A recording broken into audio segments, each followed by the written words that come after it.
So code enforcement visited me yesterday and said that our well was illegal. And so I'm going to explain all that, what we got to do to repair it, or maybe not repair it. I don't know. We'll get into that in a minute. But right now I'm down here at the city park. I've showed you the city park before. It's not too far from us. It has a natural spring. This is really nice. This comes out of the side of the mountain here. I do believe that my well is part of this natural spring system. I'm probably 100 feet up in the air, higher than this. So my well is drilled down 100 feet. So if you think about it, my well pump is sitting in this water. And so this drains over to here. I think this comes from a river probably 3 miles away from us. This is very old. I think it was done in the mid-1800s. And you can see that the water comes right out of the hole there, probably. I think you can see that. I had to fix this up when I came down here, and I muddied it all up, but I let it sit here for about 15 minutes, and it's cleaned up quite a bit. What it is the kids come down here and they want to play in it, so they remove the dam. This dam holds water back, so the water level will rise up into this basin here. That way you can dip your bucket down into it. But they keep knocking this dam down, and so it just flows right through. I may come down here with a board and cut it to size from here side to side, lay it up against there. Now somebody just mowed around here also, and they knocked all the grass and weeds into it. People do use this. Well, at least a couple years ago they used this. I saw people coming down here and getting water when I was cutting a tree down. This is a city park, but the town is unincorporated now. So there's no mayor or sheriff or maintenance crew. So the city people take care of it. People live here in town. And so I try to maintain this and make sure it doesn't get too busted up. That way if people want to get water, they can. But every time I come down, the kids come down, and I guess they want to run around in or whatever. I mean, I understand. It's everybody's city park. That's fine. Got my bucket here, and I tried to fill it, but I couldn't get it very full. But you'll see the water's pretty clean, even though the grass was clipped into it.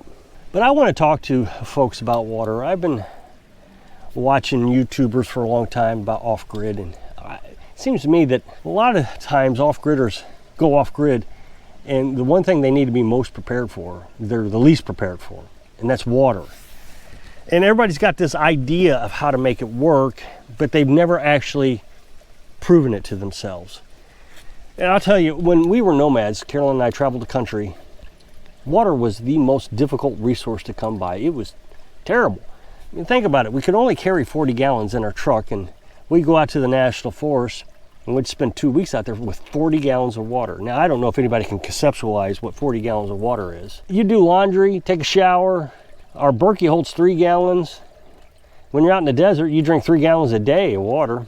And so you're always trying to figure out how to reduce the amount of water. When we were out at the Grand Canyon, the North Rim, we were 100 miles away from anything. So we were actually collecting rainwater off the top of the camper. Now, I know a lot of people seem to think that's what they're going to do. They're going to collect rainwater. You could do it, but you got to really have an elaborate system. I know there's this one YouTuber, and everybody's going to know who I'm talking about. He's got a rain catchment system, but he's got this massive building that he collects it from, and he heats the building also. So the water sits in there, it can be heated. Our little setup, our little tiny house, it's not a very big roof, so I would have to build something bigger just to be able to collect that much rainwater. And then you got to keep it warm through the winter because you have a storage of water now. Whereas this and the well would never freeze. This is coming out of the side of the mountain, 50, 60 degrees. So it won't freeze until it gets way down here, even in sub-zero temperatures. My well, I've got it so the water will flow back down into the well, so the hose has a hole in it about 70 feet down, so that water, the pipe's always empty after I use it. Now, I know a lot of people say, well, I'll just go out to Arizona. Well, Arizona doesn't rain, especially when you're in the desert area. It's a big problem. And I don't know, I watch these YouTubers, other than the one that's got the rain catchment system, and it seems like water is the last thing on their mind. The first thing they'll say is, well, I can dig a 16-foot well. So that's called a shallow well. I think ours is considered a deep well. It's at 130 feet. It was dug by an actual well driller. They charge you per foot. So if you're going to dig a 16-foot well, you're not getting into bedrock.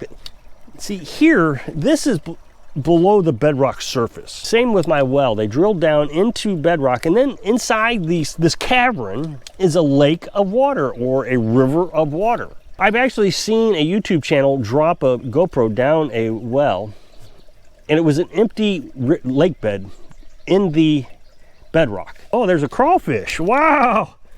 Look at that. I don't know if you can see that. My camera is just underneath the camera shadow. It's just underneath him.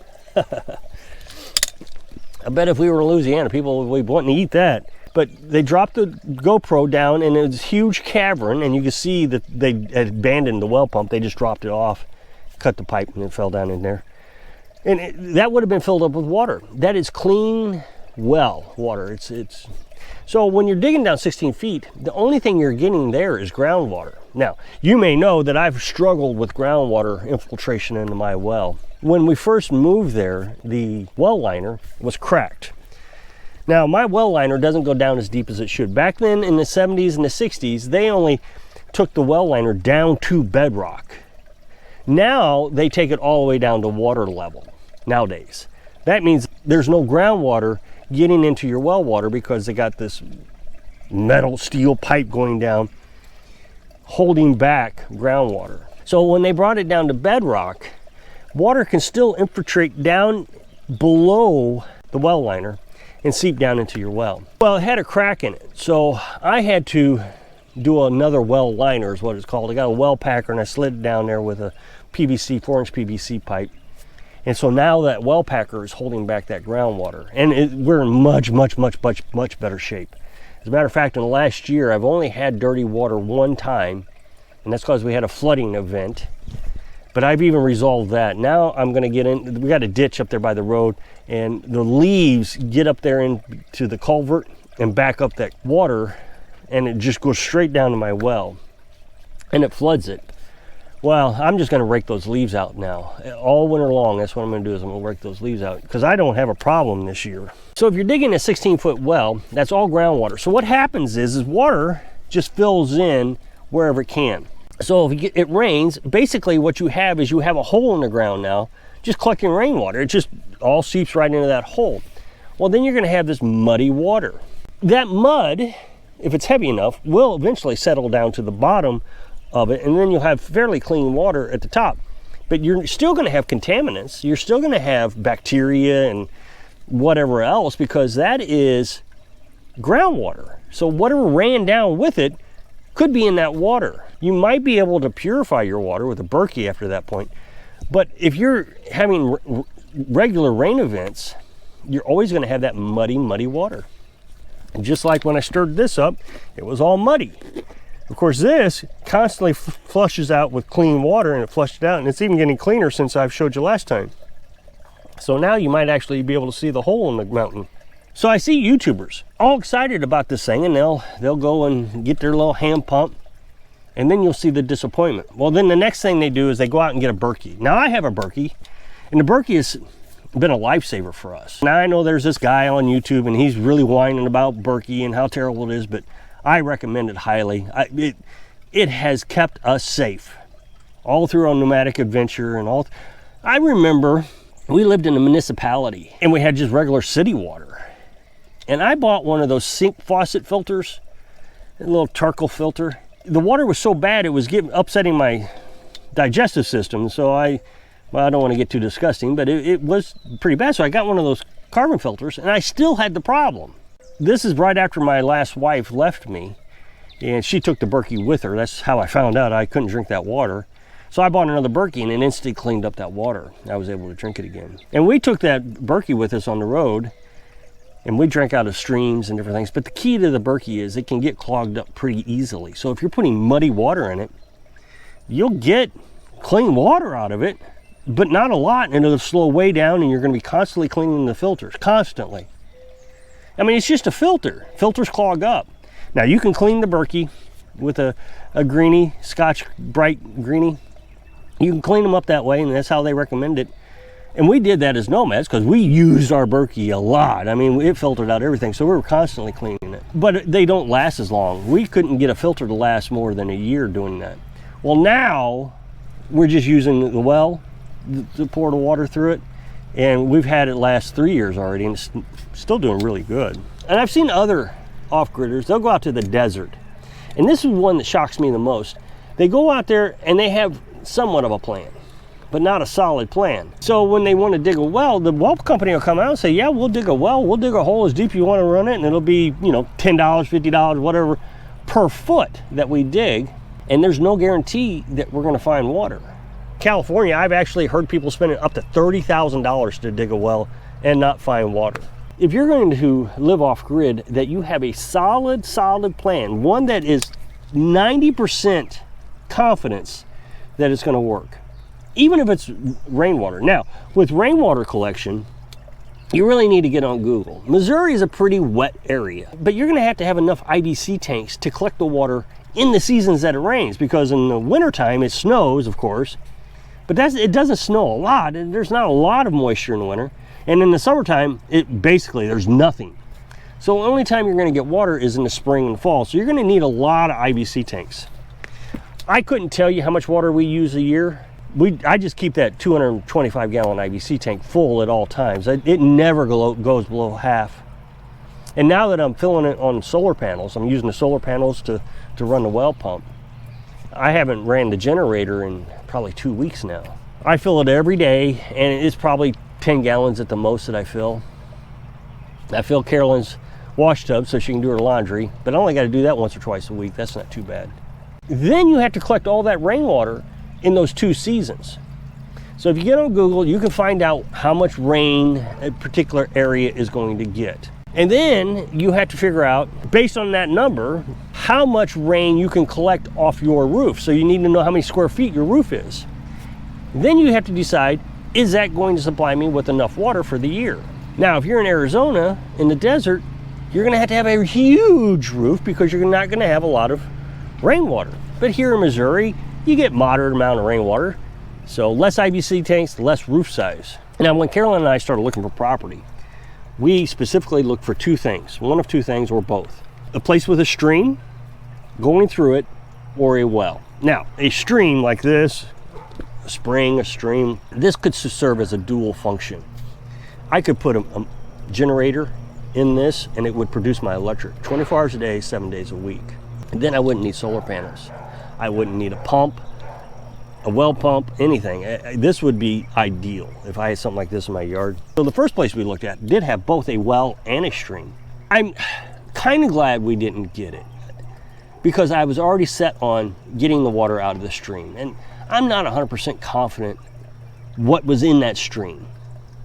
I mean, I know there was driveways going through the stream, so you had cars going through it, so you'd have oil and road yuck, and so you would have had to clean it pretty well before you drank it. So the Berkey and filtration. So there would have been a lot of costs involved with that. But it also had a well.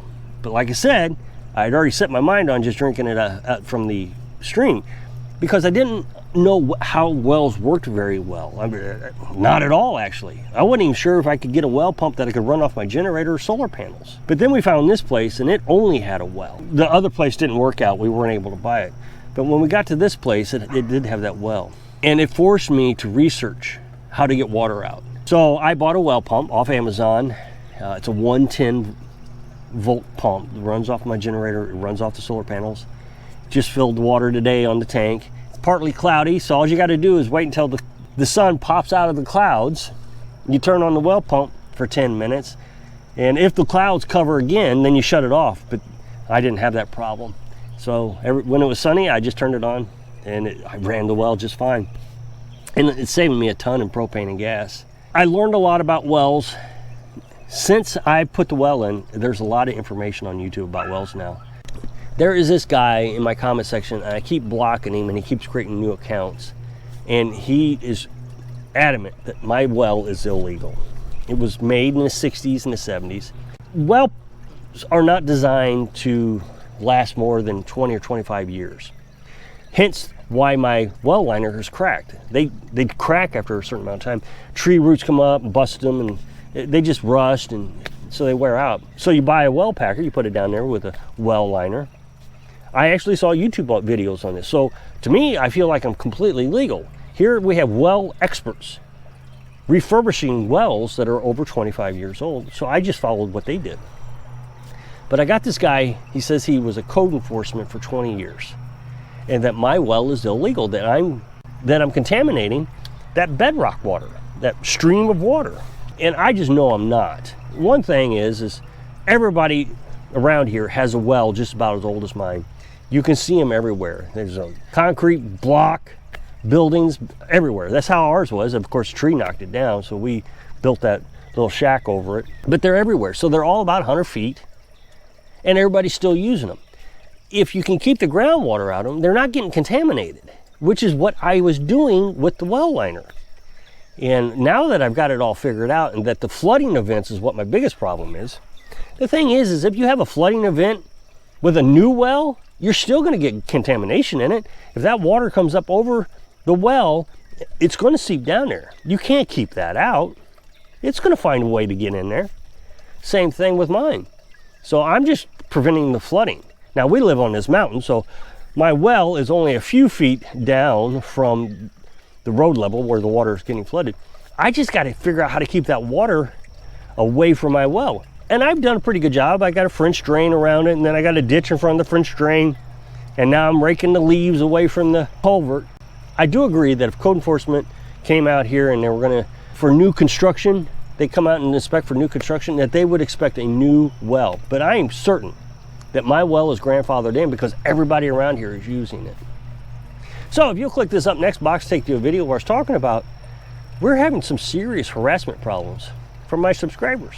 So if I can inspire you to find the courage to live your dreams, but do it smartly. Thanks for watching.